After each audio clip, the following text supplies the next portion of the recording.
투자자 여러분 반갑습니다. 김종철입니다. 정말 천만다행이다라고 하는 장세가 오늘 아침에 발생을 했습니다.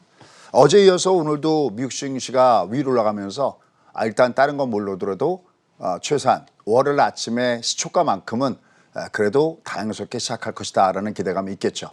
자, 그런데 우리가 지난주에 나타났던 그 현상에서 굉장히 중요하게 체크할 포인트가 있습니다.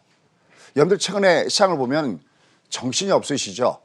우리가 보통 차를 타고 갈 때 우리가 차 멀미한다라고 얘기하고 특히 뭐 배를 타고 가면 배 멀미한다 그러죠. 왔다 갔다 하면 멀미하게 됐는데 요즘에 주시장에서 혹시 여러분들 주식 멀미는 하고 계시지 않습니까? 그 주식 멀미를 한번 오늘 저랑 같이 공부하면서 이게 이래서 이런 거구나. 내가 이러한 전략을 해야 되는구나. 여러분들이 준비하시면 좋을 것 같습니다. 그래서 최근에 주가가 순간 밑으로 급락을 줬잖아요. 그때 소위 주린이 분들, 그러니까 수강생분 중에서도 새내기 수강생분들이 계세요. 이분들한테는 제가 다른 요구를 하지 않았습니다. 다른 요구를 하지 않고 만약에 딱 하나만 한다면은 12630 우리가 그것을 코스피 레버리지라고 그러는데 녹턴 아마 지금 강의 들으신 분들은 많이 아실 겁니다. 녹턴을 할 때마다 걔를 잡아놓으면 최소한 미치지 않고 충분히 우리가 매도를 할 수가 있다라는 말씀을 계속해서 드렸어요. 그러면 그 줄거리가 뭐냐라는 거죠. 시장은 현재 조정은 받아도 지금 시장은 끝날 수 없는 이유 해서 여러 차례 이렇게 말씀을 드렸습니다. 근데 지난주에 아마 여러분들 중에서는 정말 그럴까? 이렇게 생각하시는 분들이 많이 계셨을 것 같아요. 그래서 일단 먼저 지난주 시장을 리뷰를 한번 해보도록 하겠습니다. 지난주에 시장이 난리가 났었죠. 자, 시간을 제가 줄이기 위해서 표시해놨습니다. 지난주에 화요일날, 수요일날, 목요일날 3일입니다. 주가 하락하는 거 보시죠. 3일 동안 주가가 너무나 급락을 보여주니까 이건 뭐 멀미 정도가 아니라 경기를 일으킬 정도의 주가의 하락을 보여줬습니다. 그러면 지금 주가가 금요일날 조금 반동을 주긴 줬지만 이 하락을 경험했던 이 투자자분들은 도대체 이 장이 어떻게 되는 걸까? 이 장이 정말 끝나는 걸까? 근데 그 전에 한번 보시죠. 이 장이 위로 올라갔을 때 그죠? 월요일날은 올라갔죠. 월요일은 올라갔는데 지금도 마찬가지죠. 일단 월요일날 우리는 먼저 주가 올라가겠죠. 근데 내가 중간에 훅 밑으로 빠졌습니다. 이때 하나 먼저 중요하니까 꿀팁부터 한번 갖고 갈게요. 여러분 얘는 위로 올라가더라도 얘가 그냥 올라갈 수는 없다는 말씀을 드리고 있습니다. 이게 근데 한 번은 잘 안 될 겁니다. 왜냐하면 여기서 강의하는 이 둔팅이 30년 둔팅이도요. 정말 30년 동안 한 땀 한 땀 정말 실패해서 배우는 성공학이다라는 말씀을 자꾸만 드리고 있는데 이걸 30년 돼서야 알았으니 여러분들도 그건 아니더라도 시간이 많이 걸렸죠. 얘네 애당초부터 그냥 갈 수가 없었죠. 왜 그렇죠? 그 유명한 그렇죠. 알파벳 뭐랑 똑같이 닮았습니까? 그렇죠. 바로 부위험 매도법이었습니다. 이거 꼭 잊지 마십시오. 다만 부위험에서 걸려들었는데 이제 역으로요. 얘가 이렇게 올라갈 때 부위잖아요. 근데 이번에는 이렇게는 어떻게 보냐. 그러니까 이렇게 올라갔다가 끊어내고 여기서 이렇게 연결돼 볼게요. 이렇게 연결된 건 뭐라고 보이나요? 요렇게요. 이거는 역부위라고 합니다. 그러면 얘가 올라갈 때 여기서 두들겨 맞은 것도 아주 당연한 얘기인데 얘가 지금 주가가 뜨는 것도 아주 당연한 얘기입니다. 이건 그냥 내가 조금만 다리품만 조금만 팔면은 쉽게 알 수가 있다라는 거예요. 부위와 역부위입니다. 그럼 이게 도대체 뭔데? 여러분들 제가 빅샷에서 계속 제일 강조 말씀드리는 것이 있었죠. 그게 뭐냐면 매번 미국 증시를 보면서 제가 어떤 걸 교육시키냐면은 중방 패턴을 설명하고 있습니다. 중방은 찐꽁 빵꽁 골드 데드 이럴 때는 올라가면 직전 고점 때선 두들겨 맞는 경향이 있고 그래서 지난주 이거 그냥 갈 수 없다고 그랬죠. 그래서 지난주 타이틀이 뭐였습니까? 반등장이 찾아왔는데 그러면 이 반등장이 급등장으로 이어질까? 그건 반드시 봐야 될 게 두 가지가 있다고 했습니다. 그중에 하나가 뭐냐면 이렇게 급락 때문에 급등을 줬을 때는 절대 주가가 그냥 못 갑니다. 정정하겠습니다. 절대라는 표현을 쓰면 안 되겠죠. 99.99 그냥 못 갑니다. 어떻게 가는데 이걸 당하지 않으려면 여기 녹놓고 있다가 당하셨죠? 그죠? 이게 가려면 어떻게 하냐면 급락급등을 준 다음에 완만 턴. 그래서 V장 바닥 다음에 완만 턴의 U장 바닥을 줘야 그러니까 무슨 이게만 요번에 내려오지 않고 곧바로 가려고 그러시면 내려가는 조정받는 건 상관이 없어요. 조정을 받는데 어떤 조정을 받았냐면 여기서는 가파른 조정을 받았다면 여기서는 완만한 조정을 받고 이렇게 있었고 이렇게 갔었으면 얘는 곧바로 여러분이 원하신 정말 사천을 향해서 가는 장세는 그렇게 형성이 된다는 거예요.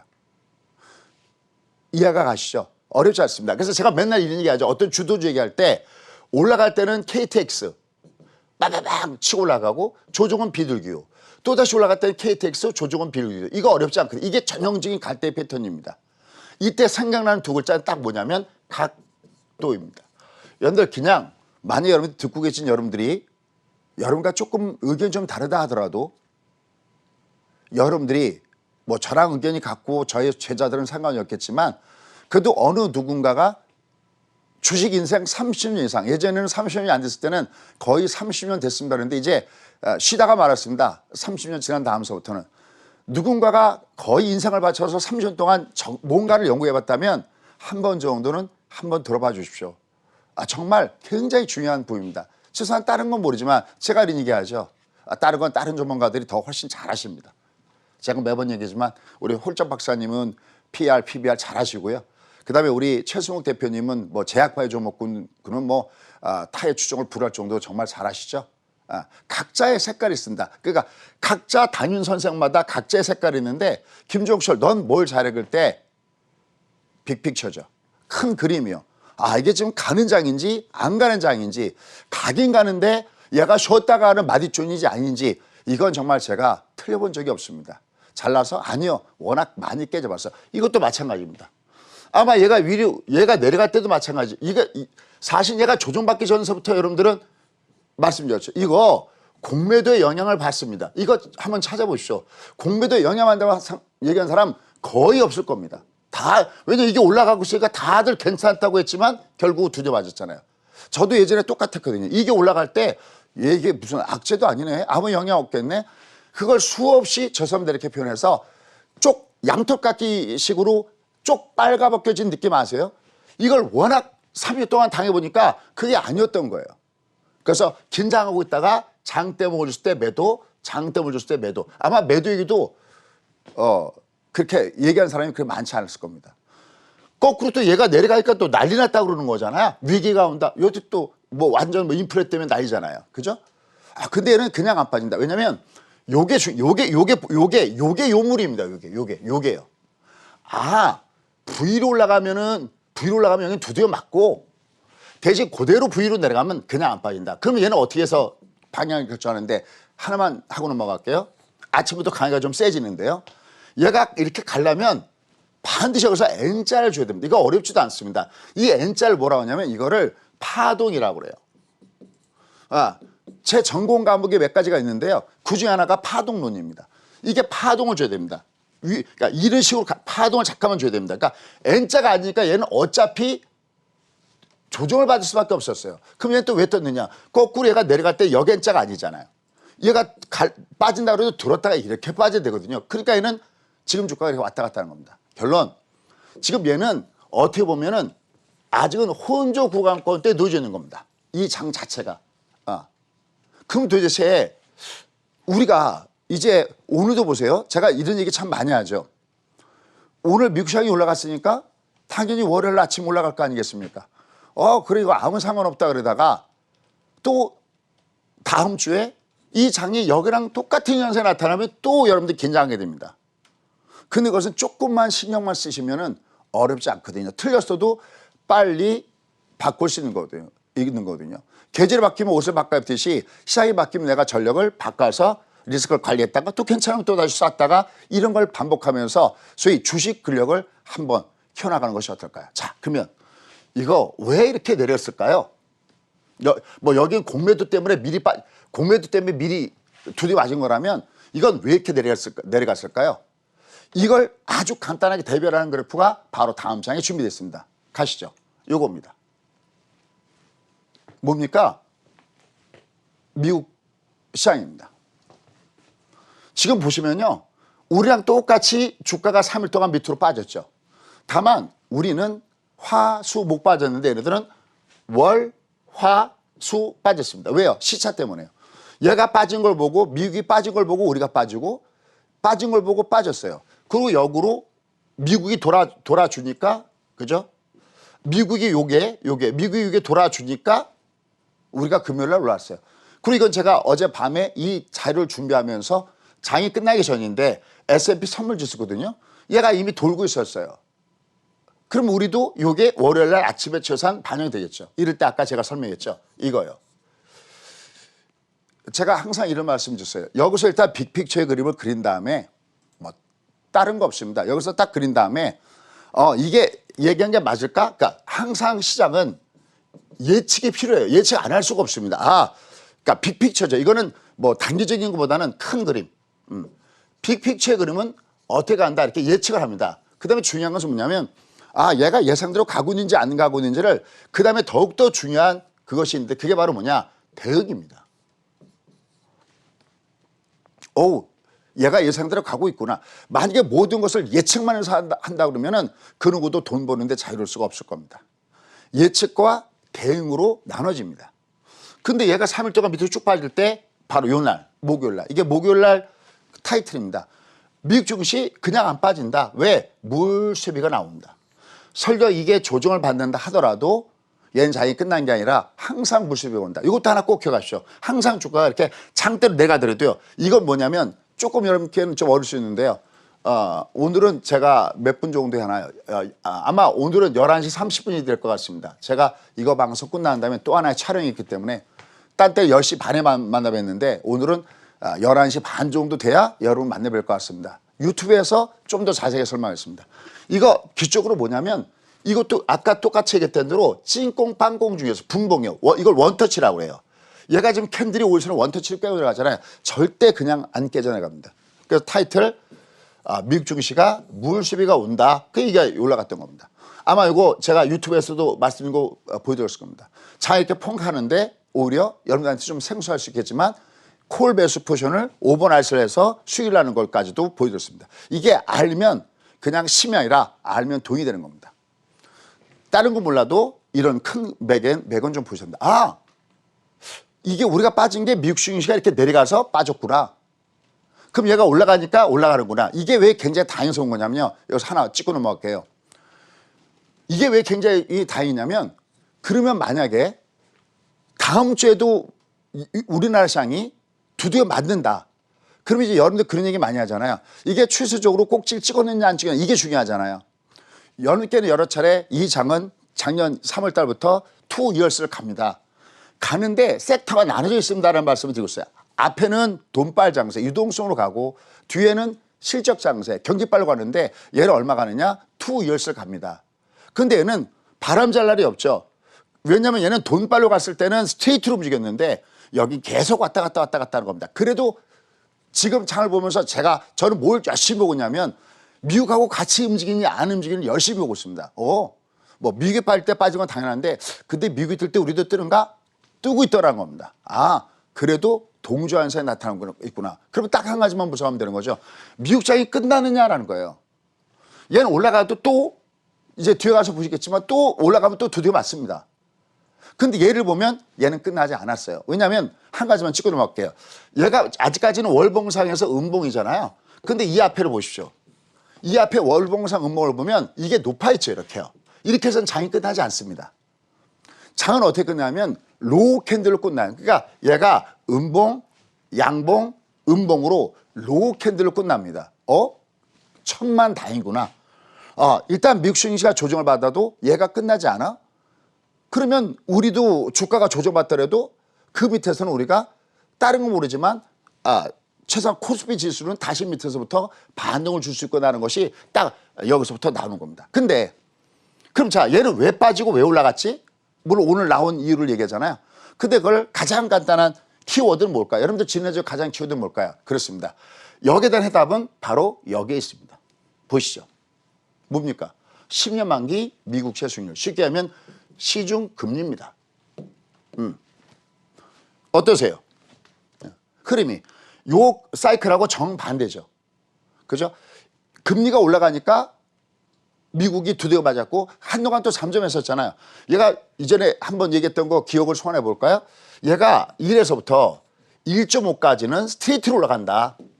근데 1.5에서부터 얘는 좀 달라진다. 여기서부터는 비포장기를 달릴 것이다 라고 이 앞에 해놨습니다. 이 장이 보세요. 오늘 미국 시장이 올라갔고 우리도 영향을 받겠지만 얘는 여전히 위에서는 또다시 왔다 갔다 해야 되는 것이 상방 패턴도 아닌데다가 여전히 금리의 불안, 그 다음에 이 근거가 되고 있는 인플레이션에 대한 얘기는 계속해서 나올 가능성이 있다는 겁니다. 요번에 얘가 내려갔다가 올라갈 때 어이구 다행이다가 아니라 어이구 여기서 내가 대응을 잘 못했구나. 그럼 얘가 올라갈 때 내가 시간을 줄 때 내가 무엇을 알아야 될 것인가를 연배 알아야 내 계좌가 튼튼하지 않겠습니까? 그게 바로 30년 전에 주린이었던 어느 정말 둔탱이 중에서 왕 둔탱이가 여러분께 기억을 경험을 공유하고자 합니다. 얘가 여기 쭉 올라갔잖아요. 얘 근데 여기서 중요한 거는요. 여러분들 얻은 걸 뒤져보시더라도요. 물론 데이터가 항상 맞는 건 아니지만 미국 월가에서 나오는 그 어느 걸 뒤져보더라도요. 현재 시장과는 다를지 모르지만 한 가지 똑같은 거 있습니다. 그게 뭐냐. 얘가 금리가 2%까지는 쉽게 시간의 문제이지 갈 수밖에 없다는 것은 누구나 다 알고 있는 겁니다. 그럼 최근에 금리가 이렇게 영향을 주고 있다면 우리가 이 정도는 알고 봐야 되겠죠. 그러면 도대체 지난주에 무슨 일이 있었냐. 특히 여기는요. 요 이틀간이 굉장히 중요합니다. 그 데이터가 바로 뭐냐. 팩트체크를 들어가고 있습니다. 바로 이겁니다.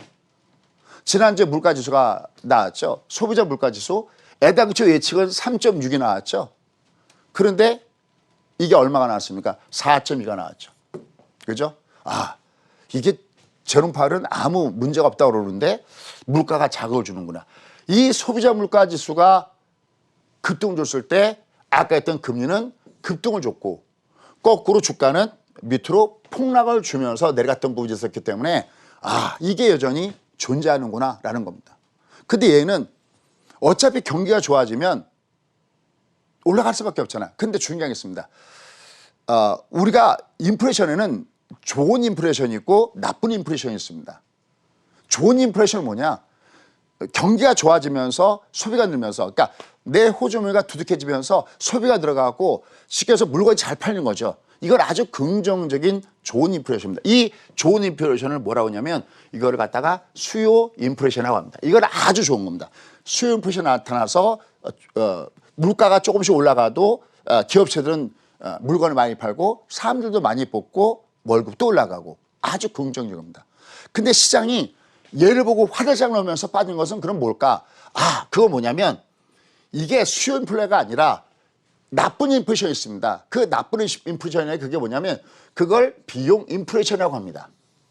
대표적인 것이 1970년대입니다. 1970년대 기억나는 거 있죠? 73년도, 79년도에 두 번에 걸쳐서 오일 쇼크가 있었습니다.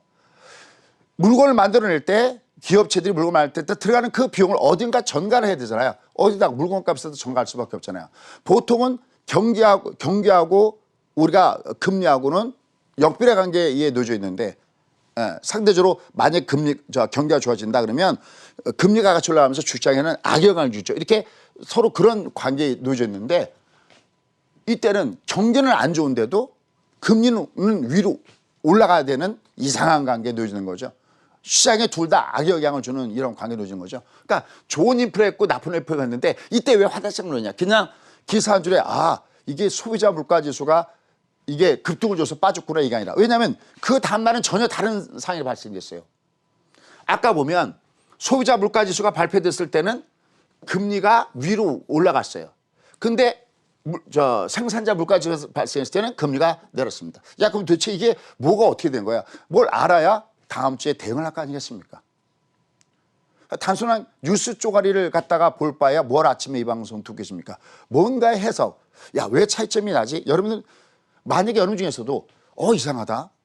왜 소비자 물가지수가 급등을 줄 땐 금리도 올라가고 주가도 폭락을 줬는데 다음 날에는 생산자 물가지수도 또다시 급등을 줬는데 왜 얘는 괜찮았을까? 이런 걸 따져봐야 되잖아요. 일단 먼저 왜 주가가 그렇게 순간적으로 급락을 줬냐면 바로 이거예요. 비용 인플레이션. 그러니까 인플레가 나타나면서 이게 어떤 경기가 좋아지면서 나타나는 그런 긍정적인 수요 인플레가 아닌 시장은 어느 쪽에다 비중을 두냐면 원자재 가격이 너무나 올라가네. 야, 곡물가도 이렇게 치솟고 비철금속 가격도 그렇게 치솟네. 야, 그럼 이거 전부 다 나중에 물건값 올리는 데 써야 되는 거 아니야? 바로 시장은 비용 인플레에 대한 두려움을 갖고 주가가 빠졌다가 생산자 물가지수가 발표되면서 이미 그 전날 많이 반영이 된 이유에다가 또 하나 그래도 역시 여전히 항무석 믿고 있는 게 있다는 거죠. 그게 과연 뭘까요? 바로 이겁니다.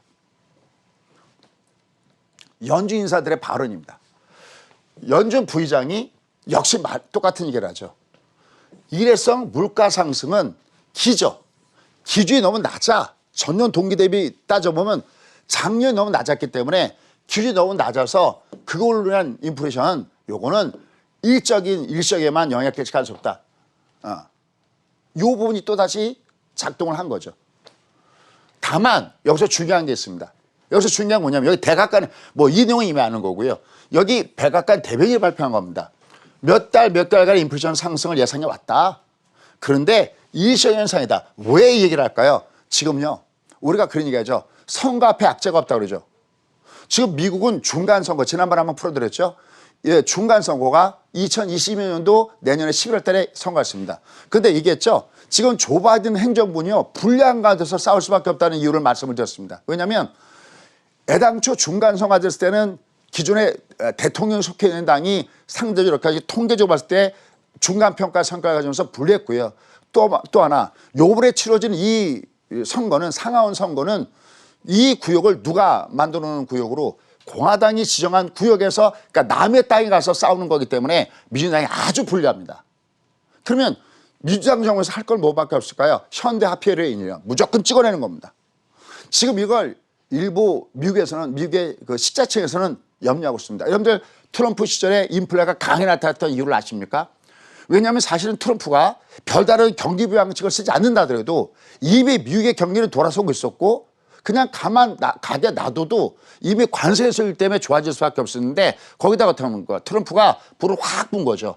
바로 기업체들의 법인세를 낮춰준 겁니다. 가만 놔둬도 될 걸 확 불을 비춰버리니까 갑자기 인플레가 나타나는 거죠. 지금 미국도 마찬가지입니다. 미국도 더 이상 여기서 미국은 어쩌면 부양책이 필요가 없을 수 있습니다. 물론 그 핑계거리는 저소득층에 대해서 직업을 좀 잡아줘야 된다는 얘기는 맞지만 그것도 그거지만 여러분들 언제 정치인이 국민들을 위해서 그렇게 그걸 생각합니까? 이들은 오로지 딱 하나밖에 생각하지 않습니까? 않습니다. 선거에서 이기는 거 외에는 다른 걸 생각하지 않습니다. 이게 가장 큰 겁니다. 근데 불리한 조건에서 싸우는데 이들이 할 수 있는 건 뭡니까? 그저 계속 갖다 떼부는 겁니다. 여러분들 7월 4일 날 미국은 백신 독립한다고 했죠. 그러면 우리나라 백신도 잘 들어오지 않지만 얘들이 이제 어느 정도 백신이 되고 완전 면역이 되고 그다음에 2회 이상 접종자는 실내에서도 마스크를 벗어도 된다. 그래서 오늘도 사실 주가가 움직였던 것도 경제 재개에 대한 기대감 때문에 올랐다. 이거 웃기지 않습니까? 그럼 언제는 경제 재개에 대한 기대감이 없었습니까? 이게 귀에 걸면 귀걸이, 코에 걸면 코걸이기 때문에 내가 중심을 잡지 않으면 안 된다는 거죠. 결국은 여기에 얘들은 계속 돈을 갖다가 써볼 수밖에 없구나. 현대화폐로 무장됐구나. 기축통화국은 물가에 영향만 주지 않으면 얼마든지 돈을 갖다가 쓸 수 있구나. 그런데 물가에 영향을 줘도 이들은 어디다가 그냥 기저효과일 뿐이야. 일회성일 뿐이야 라고 하고 있습니다. 근데 과연 그럴까요? 저는 항상 미국 뉴스를 듣습니다. 거기 보면 상당히 많은 사람들이 이제는 연준이 이거 바빠질 거야. 심지어는 어떻게 좀 이제 뒤에 가서 이제 숨은 그림이 나오는데요. 이거 예상보다 미국의 어떤 그 금리에 대한 이 금융 정책은 상당히 바꿔질 거라는 생각을 많이 갖고 있습니다. 여러분 과연 준비가 되어졌습니까? 자, 어쨌든 이런 부분입니다. 자, 그러면 오늘 우리가 어떤 것을 알아봐야 되느냐라는 겁니다. 자, 그래서 오늘 제가 준비했습니다. 오늘 여러분과 함께 공부할 제목은 이겁니다. 결국은 인플레이션 때문에 주가가 순간 급락을 줬습니다. 그죠? 빵 밑으로. 그죠? 근데 중요한 것은 찾아오는 얘가 또다시 올라가도 또 어떤 인플레에 대한 얘기가 있을 때 얘는 어김없이 또다시 주가를 두들겨 팰 겁니다. 여기다가 또 공매도까지 돼 있기 때문에 딴 때 내려가더라도 우리가 감당이 가능한 범위에서 주가가 빠졌는데 너무나 급격하게 주가가 빠져버리니까 순간적으로 투자자들이 멘붕에 오는 이런 장세 패턴은 앞으로도 계속해서 올 수밖에 없다는 것을 이미 알고 있어야 됩니다. 여러분들 여성분들 혹시 군대 얘기하면 별로 싫어한다고 그러는데 우리 남자분들 알 겁니다. 집합이라는 게 있죠. 저는 강원도 산골대기에서 21사단에서 근무를 했습니다. 포병부에서. 아무도 없습니다. 민통선 안에 갔습니다. 그러면 집합이 딱 걸리잖아요. 저는 4월 군번이었는데 8월 군번이었는데 가자마자 4월 군번 4개월밖에 안 됐는데 집합을 하겠습니다. 딱 그 모임이 어떻게 하냐면요. 딱 첫 마디가 그거예요. 이제 맞을 준비를 하는 거죠. 그럼 딱 첫 마디가 겁니다. 이를 악물어야 되죠. 그렇잖아요. 어떻게 합니까? 딱 맞았을 때 어떻게 됩니까? 요즘 뭐 그거 없다고 그러는데요. 잘못하면 크게 문제가 생기죠. 이 악물어. 그러니까 여러분들 얘가 지금 오늘 다행히 미국 시장이 올라가고 월요일날 좋은 걸 알겠는데 아침엔 최소한 죽는 거 알겠는데 얘는 계속해서 이 인플레에 대한 얘기가 계속해서 나올 수밖에 없겠구나. 이미 나는 이를 악물고 있어야 되는 겁니다. 텐션을 항상 유지하고 있어야 됩니다. 그런데 중요한 거 있습니다. 그게 뭐냐면 그럼에도 불구하고 저는 여전히 여러분께 말씀입니다. 지금 그러한 조정은 올해 2021년도 그래도 이게 가장 여러분들 지금 얘가 막 확 중간에 이렇게 빠지잖아요. 그래도 여전히 2021년도가 가장 내가 매매하기가 좋은 구간에 놓여 있다라는 겁니다. 도대체 왜 그럴까? 지금 현재 주가 위치가 그래요. 자, 왜 그런지 지금부터 저의 얘기를 풀어가 보도록 하겠습니다. 지금까지는 팩트체크였었고요. 자, 지금까지는 저 얘기를 가도록 하겠습니다. 자, 일단 얘가 앞으로도 계속 출렁출렁 거려야 되는 이유가 있습니다. 여러분들 아시죠? 자, 옐런이 금리 인상에 대한 발언을 했습니다. 그렇고 이게 주가에 크게 영향을 주니까 여기 실제 내용은 이거잖아요. 우리 경제가 과열되지 않도록 금리가 다소 올라갈지도 모른다라는 발언을 했어요. 근데 어떻게 했습니까? 시장이 화들짝 놀랐죠. 주가 막 밑으로 급락하고 막 난리가 났었습니다. 그러니까 옐런이 뭐라고 한 겁니까? my mistake. 나의 실수구나. 딱 느꼈겠죠. 이거요. 겉표면적으로 나타난 겁니다. 나의 실수. 그래서 곧바로 뭐라고 했냐면 진화에 나섰다. 이거 기사 쭉 한번 찾아보시면 많습니다. 이거 왜냐면 재무부가 금리를 올려라 내려라 말할 자리는 아니잖아요. 더군다나 옐런이 누굽니까? 이미 자기가 패드 의장이 있었잖아요. 여러분들 이 앞에 트럼프 대통령이나 이 패드 의장한테 뭐 금리를 내려야 된다 어쩐다 얘기하지 이거 배울 만큼 배운 사람이 더군다나 옐런이 금리 인상에서 발언했다? 이거 무슨 얘기입니까? 이거 과연 실수였을까라는 겁니다. 이게 쭉 진화한 내용들이 쭉 나와져 있습니다. 그러니까 이미 백신 보급이 빨라지고 정부가 어마어마하게 아까 했죠. 있는 대로 돈 뿌려. 왜? 선거가 코앞에 있잖아. 이런 상태가 경기에 영향을 안 주지 않는다는 거죠. 지금 2분기의 경제 성장률이요. 일부는 지금 10%를 넘는 걸로 오고 있습니다. 이미 경제 지표가 좋아지면 어떨까요? 주가가 빠바방 올라갈까요? 아닙니다. 올라가면서 계속 출렁출렁 거립니다. 그래도 도망가지 말아야 된 이유는 지금의 주가 위치가 얘가 쭉쭉쭉 뻗어 올라가다가 지금의 주가 위치가 그래도 조정받으면 뜰 만한 위치에 와 있기 때문에 이런 말씀을 드린 겁니다. 그래서 결론, 과연 옐런의 금리 인상은 과연 실수였을까? 아니면 일부러 시장에다가 떠보는 일일까? 여러분 어떻게 생각하십니까? 요건 제가 좀 이따 11시 30분에 좀 더 얘기하면서 여러분과 함께 대화를 나도록 하겠고요. 뉘앙스는 아시겠죠? 옐런 같은 사람이 과연 실수했을까? 아니면 시장의 반응을 본 걸까? 옐런 의장은요. 여러분 아시죠? 2016년도에 2015년도에 첫 번째 12월 달에 금리 인상을 했습니다. 근데 주가가 어떻게 했냐면요. 대폭락을 줬습니다. 그때. 그러니까 이거 우리가 금리 안 올릴 수도 있어. 우리 금리가 다시 마이너스로 갈 수도 있어. 해갖고 주가가 폭등을 줬던 경험이 있거든요. 이미 옐런이요. 산전수전 공수전을 다 겪은 옐런입니다. 지금 어떻게 올까요? 이미 말로 살짝 시장에다가 저항력을 키워주는 건 아닌가? 이런 해석들을 상당히 많이 하고 있다라는 겁니다. 여기 쭉 내용들을 들어져 있습니다. 요거 내용들이니까요. 팩트 체크니까 보시면 될 것 같습니다. 여기 유명한 사람도 여기 보면은 우리가 잘 알고 있는 워렌 버핏까지도 거기에 관련된 얘기가 들어져 있다라는 겁니다. 자, 요 내용을 한번 나중에 제가 1분 돌리니까요. 나중에 녹화방에서 보시면서 한 번씩 보시면 좋겠습니다. 자, 그럼 지금부터 벌써 시간이 많이 지나갔습니다. 저 얘기를 해보도록 하겠습니다. 수재형, 그럼 왜 이장이 그럼 계속 올라가면서 출렁출렁 거리겠네. 근데 아직까지도 왜 이 장은 내려갈 때 그 악재가 아직까지 우리가 받아내야 되느냐. 지금의 주가 위치가 그렇다는 겁니다. 자, 이게 1번, 2번, 3번이 매우 중요합니다. 1번, 여기 보시죠. 지금 화면은 잘 안 보이시죠? 근데 여기 주가가 순간 급락했던 자리입니다. 여기가 언제일까요? 2013년도 6월 달입니다. 1차 테이퍼링 얘기를 벤 버냉키 회장이 의회에서 했을 때 시장을 화들짝 놀라서 훅 빠졌습니다. 근데 길게 보면 보였나요? 안 보이죠. 여기가 결국은 최소한 미국 시장은 매수에 찬스했다는 겁니다. 근데 우리가 지나갔으니까 이렇게 얘기하죠. 얘가 한 달 동안, 지수가 한 달, 우리 지금 3일 동안 빠져도 화들짝 놀라는데 한 달 동안 빠진다고 생각해 보십시오. 이게 미국 시장이 이렇게 빠질 때 우리나라는 어떻게 될까요? 1차 2023년도 6월 달에 처음으로 테이퍼에 대한 언급을 했을 때입니다. 근데 요 다음 스케줄이 중요합니다. 이게 언제냐면 2013년 6월이죠. 얘가 2014년도 10월입니다. 1년 4개월 정도 지난 다음에 무슨 일이 있을까요? 드디어 테이퍼는 하기 시작합니다. 여기보다 어떨까요? 더 많이 빠지는 걸 기억하신다. 얘가 요만큼 빠질 때 여기는 이만큼 빠집니다. 아, 드디어 테이퍼를 합니다. 근데 그 다음에 또 어떻게 될까요? 또 올라갑니다. 그러니까 어딘가 얘가 내려갈 때 첫 번째 리스크는 관리를 해줘야 되지만 결국 거기는 매수에 잘했다는 거죠. 그럼 도대체 3번 여기는 어땠을까요? 여기는 굉장히 많이 빠지죠. 이렇게 빠졌습니다. 어디였을까요? 그랬습니다. 조금 아까 했던 대로 제일 이른 시대입니다. 2015년도 12월 달 확 빠집니다. 그럼 중요한 것은 우리가 최소한 미국은 어떤 걸 딱, 미국이 어딘가 급락하면 월간 단위로 월 말 정도에 가서는 나는 스파이를 사줘야 되는구나. 제가 몇 번 얘기하죠.